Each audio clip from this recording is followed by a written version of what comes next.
It's time. Let's dig into it. Let's welcome on the show head coach of your Dallas Cowboys, Mike McCarthy. Welcome aboard, Coach. How's the car wash going for you this morning? You having a good Friday? I'm having a great Friday. It's always a good Friday when I hear you. Oh, come on, Coach. You go on. Did I just stumble on it? Did I? Morning, Coach. Good morning, Rujay. Hey, Coach, I got to ask. It's the Chiefs week. We're going to get to Chiefs, but I got to go back to last week. I need you to be honest with me, man. 34-3, and you decide to go for 2. What did Atlanta do to you, Coach? Or y'all just working on y'all's game? Like, I mean, I'm being serious, but I'm being fun. Like, what was going on? Just had a great 2-point play. I couldn't wait to get it off the call sheet. No, I mean, there's a mindset. That's all. I mean, and it's still the first half, and you come in a halftime with the lead, and then you come out in the second half, and we just wanted to stay aggressive. I think you can really get yourself in a jam sometimes. I've been part of big leads before, where you slow down, and then the fourth quarter, the opponent creeps back into it. And, I think like a lot of times, and these are all good conversations. You talk about, hey, take this player out, take that player out. Trust me, we're talking about the same thing. But I've had it backfire on me where now your special teams players are playing a ton. They're playing on both sides of the ball, and you end up getting guys hurt in the fourth quarter. So, I just wanted to it was more of a mindset that we were going to go after it there for, especially with the lead. But I didn't want to, I didn't want to pull back until we were well into that third quarter, approaching the fourth quarter. So it was more of a mindset.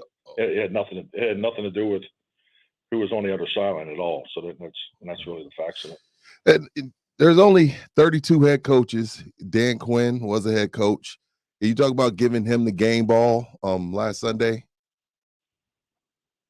Yeah, I mean, Dan Quinn has been, outstanding, since he's been here, and frankly, I think Dan did a great job all week. He just, he didn't blink. You would have never known that we were playing his former team, and but we all knew, you could feel it. It was obviously important to him, and I just wanted to recognize him for what he's done for us, and the impact that he's made, here in Dallas. So, and I just use his words. He didn't think he needed that until he got it, and definitely something that I think we all need. And it's just, I think it's human nature.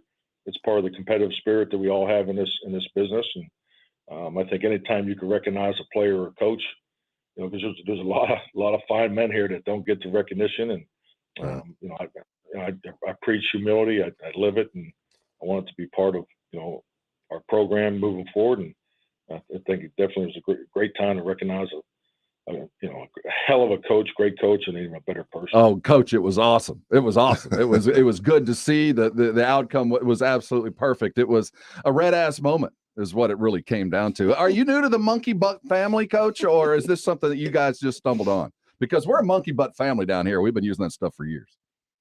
Monkey. I don't know if we're monkey butt family, but it's definitely it's used at the McCarthy house. That's for sure. It's a cooling, calming kind of thing. Yeah, no doubt. It's definitely the preferred. I think living in Wisconsin, is where for 15 years is where you tend to learn more about those things. Yeah, you get a little chafing up there. Down here, it's a little swampy, a little moist up there. It's a chafing issue, from my experience. He is head coach Mike McCarthy, chafe-free from his monkey butt use. Let's talk a little bit about the maintenance of a team. You guys come off a big win and you come into the biggest game of the weekend. What does it mean to the team? We know what it means to fans. I mean, this is the circle game. We've been looking forward to this for a month. How do you approach the game when we know what it means to us, but for you guys, it's a game in the middle of the season? Yeah, and I think you just have to, stay true to, your goal and your building blocks, trust the process, and, all part of handling success coming off of a big win. And really, this game is going to be about really staying true to your team identity. And this is a game that if I was sitting at home, I would definitely this be the game I'd watch. And I mean, I think you're going to see two heavyweights go at it on Sunday afternoon in Kansas City. So with two great quarterbacks, and it's just you love these kind of games, but the routine of it all and really what comes after it too, you know, that's my responsibility just to be cognizant of it. And but yeah, this is going to be a fun game, a great game to compete in. When you're dealing with a team with a game with two explosive offenses, define to me what you think when you see a big play opportunity. What is that? When you know, like, I mean, define your mindset when you think this is the time to make a big play. How do you know when that is? It's not really this is the time. I mean, it's the opportunities that are created, and you know, I think like anything, there's some just basic you know, situations that you put the players in, and more so than not. I mean, if a player on offense has the ball with 5 yards of separation, you know, one-on-one separation with a defender, that's a big play opportunity. You know, it's because you know we put the player, you know, whether it's the throw or the you know the run, the player's in a position to make that defender miss. You know, because we all keep track. You know, we all have the statistical breakdown. Right. That's what I'm curious. Are you chasing a metric? Big play passes, but just like anything, you got to create. If you want to have more big play runs or more big play passes, you got to create more opportunities. So, just something I've always kept track of, and it really goes back to my quarterback coaching days. That you know, it's you know, it's easy for me to pick up a stat sheet and say, hey, we didn't have enough big plays. We're not doing a good enough job of big plays. But you got to take it a couple steps further. You got to look at the schemes. You got to look at the offense schemes, the defense. Or are we really giving our players this opportunity to make those plays? And then on the flip side of it, you know, we all got to have discipline, the play caller and the quarterbacks and the guys handling the ball to not chase big plays, because you know that's all part of the discipline. So it's just like anything. It's just no different than takeaways. You know, you want to take the ball away more from the offense, then you got to be in position through your hustle and pursuit to take away the football. So we've always charted the opportunities, and I coach more of the opportunities than I actually do the results. Awesome. Because, to get your results up, you obviously need more opportunities, not to be redundant. Yeah, maybe I'm biased, Coach, down in this region, but you know, the theme this week is like, well, you know, this is a great test for the Cowboys, great test for the Cowboys, but it's a great test for the Chiefs. I mean, y'all are playing pretty damn well. I like the way you're thinking. You know what I'm saying? I'm like, wait a minute now. Yeah. Like the Cowboys are playing pretty well. Isn't it a good test for the Chiefs? Like, I'm lost, but I guess I get caught up in all this national media stuff, Coach. But I don't know. Is that what you think? No, I agree with you, but you know, I do understand the national media. I mean, you know, the Chiefs have been doing it at a high level for 3 or 4 years, and so you know, we're a little bit like the new kids on the block, and you know, so hey, that's part of it. But you know, it's being in tune with you know how we're playing and you know our opportunity in front of us. You know, we like you know a lot of things we've done this year, but we also are cognizant that we have area for improvement. So, and that's why I tell you this football team I'm coaching here now. I mean, the way they work and the way they stay dialed in through the week, and you know, and so we just need to take that good prep week and pour it into this contest, because this is going to be a heck of a football game. So, and I know our guys are looking forward to it. I know we don't get into scheme much, Coach, but we will. When you talk about a guy like Tyreek Hill, you talk about a guy like Trayvon Diggs. Is Tyreek Hill a team defensive assignment, or is that like, hey, I trust Diggs?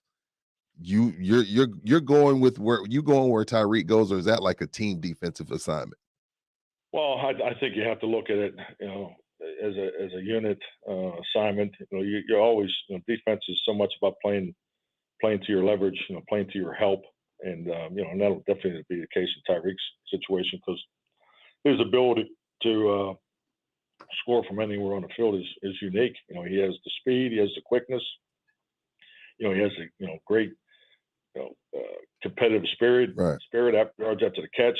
So yeah, so I would definitely team would be there. I want to take it one step further, Coach. Tyreek's one thing, but in my experience, middle of the field is much more important. And you got Kelsey running in the middle of the field. Let's talk about how you bracket and defend a guy like him, because the separator to me on this offense, I think, has always been Kelsey. And I agree with you. I think that, you know, when you have the player, you know, particularly from that position, the tight end position, you know, that has a chance to really change the way, you know, teams look at you. Because when when you have the middle of the field weapon, which Kelsey is, I've been so impressed with him this week, just sitting there, watching all his targets throughout the year and, what he's done throughout his career. But, obviously his instincts and connection that he has with Patrick is, top notch, but his yards after the catch, so productive. He's a big target, soft hands, but he's really slippery and, breaks a lot of tackles, and he's a north and south player. Mm-hmm. So he definitely commands the middle of the field. So that when you have that component, that in my experience, that changes the stress of the defense more than anything. Are Pollard and Zeke chomping at the bit? On paper, it looks like it could be a big week for them. But again, you brought up your play caller and Dak. I've heard Peyton Manning talk about, defense is daring you to do things. What kind of week was it for Pollard and Zeke? As again, on paper, it looks like this could be a big game for them. Well, no, they've had a good week. I think Zeke is Zeke runs so hard. He's so damn physical. I mean, it's sometimes it takes him to Wednesday to kind of, get back to where he's feeling normal again. But I think this week he's been, he's having a really good week that way. So I love our 1-2 punch with those two guys. It gives us great flexibility, and they both have had a very good week. Tyron going to lead the way? Excuse me? Tyron going to lead the way? Tyron had come out of yesterday, had a chance to speak to him after practice. He felt good. The goal was for him to see if he can practice all 3 days and then make the decision. So I haven't seen him yet this morning because I'm tied up on this, this great phone call. Wow, that was a lot of sarcasm in there, Coach. No, shoot. I mean, real quick. Big Red, I mean, you kidding me? 2.3 seconds has been the mantra around there. Tell me what you can do in 2.3 seconds in bracketing Pat Mahomes. I hope to God we have him bracketed by 2.3. Just look at it. It's just the way I've always coached the sequence of a play. You have the pre-snap, and then you have the post-snap of the play up to 2. If you take the post-snap of a football play at 2.3. Whether you're running or throwing it, it's the play is pretty much at its point of establishment. If the play goes above 2.3, you're in an extended play situation. So meaning in the pass game, a scramble is going to start, or the receiver has the ball and he's, trying to break tackles, and so that we emphasize, we practice really emphasize the above the 2.3 because that's where a lot of the big money is. We talk about big plays and right. the opportunities, and so it all falls in line with that teaching progression. So, and Patrick Mahomes, I mean, you'll see him at times, a normal drop's 9 yards deep, which you want him, but you'll see him go 10, 12 yards deep and try to set those ends real high so he can step up and try to make those A and B gaps bigger for him to escape. So, he's a real threat, probably the biggest threat we've seen this year as far as the scramble and throw component of it, about the 2.3 seconds. I know this is a kind of a philosophy question. It might be one more better suited for Coach Quinn, but would you rather bracket a quarterback and have guys covered and have him back there just looking and hoping for a mistake, or would you rather flush and force a decision, have somebody on his tail quickly and maybe sacrifice a bit of coverage downfield? Well, I think the one characteristic you got to put in there is how you flush them. If you can flush them to his right or left right now, that favors more the defense than the offense. But if he can step up and come out through the A and B gaps and come out that way, then it's a bigger stress on the defense. So that's first part of the question. But I think you want to keep him in the pocket the best you can, just because his ability to get out of the pocket and then move the coverage element, then really stress the plastering of the DBs on the on the receivers, and hell, he can go to his right or left and throw completely across the field too. So so you have a whole different element with his range of ball placement. Coach, I need y'all to get this one. Chiefs fans are getting on my nerves. I need this one. For me, right. win one for us, Coach. Hey, there's a lot on the line. We got barbecue, we got Whataburger, we got a lot of stuff going on the externals here, Coach. We appreciate you stopping by today. Go see how Tyron's feeling. We appreciate your time. Coach McCarthy joins us every Friday. Have a good game this week, and we bid you safety and health. We'll talk to you next Friday. All right, great. Thank you, man. All right. Coach Mike McCarthy joining us as he does every Friday. Hey, let's